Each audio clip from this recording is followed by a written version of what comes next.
तडवलेतील loose गाळ्यांमुळे वारंवार वीज खंडित, महावितरण कधी जागे होणार?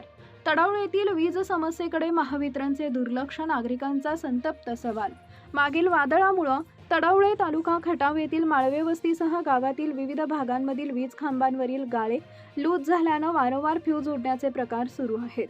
परिणामी अनेक घरांचा तसेच काही विहिरींचा वीज पुरवठा खंडित होत असून नागरिकांना मोठ्या गैरसोयींचा सामना करावा लागतोय.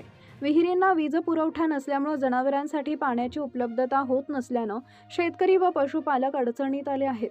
गावातील सर्व लूज गाळ्यांची तातडीनं दुरुस्ती करण्याची मागणी नागरिकांनी केली आहे. याशिवाय आरटीओ डीपी परिसरातील गाळेही लूज झाल्याचं सांगण्यात येत आहे. तसेच गावठाणातील मल्हारी हंगे यांच्या घराजवळ नवीन सिमेंटचा वीज खांब उभारण्यात आल्यामुळे तेथील जुना लोखंडी खांब हटवण्याचीही मागणी करण्यात आली आहे. या सर्व समस्यांबाबत पत्रकार दत्तात्रय फाळके 2 महिन्यांपूर्वी अर्ज देण्यासाठी वडूज ग्रामीण महावितरण कार्यालयात गेले असता वडूज ग्रामीण शाखा अभियंता खोगरे यांनी अर्ज देण्याची गरज नाही, ही कामं लवकरच पूर्ण केली जातील असं आश्वासन दिलं. मात्र 2 महिने उलटूनही प्रत्यक्षात कोणतीही दुरुस्ती न झाल्यानं ग्रामस्थांमध्ये नाराजी व्यक्त होतीये.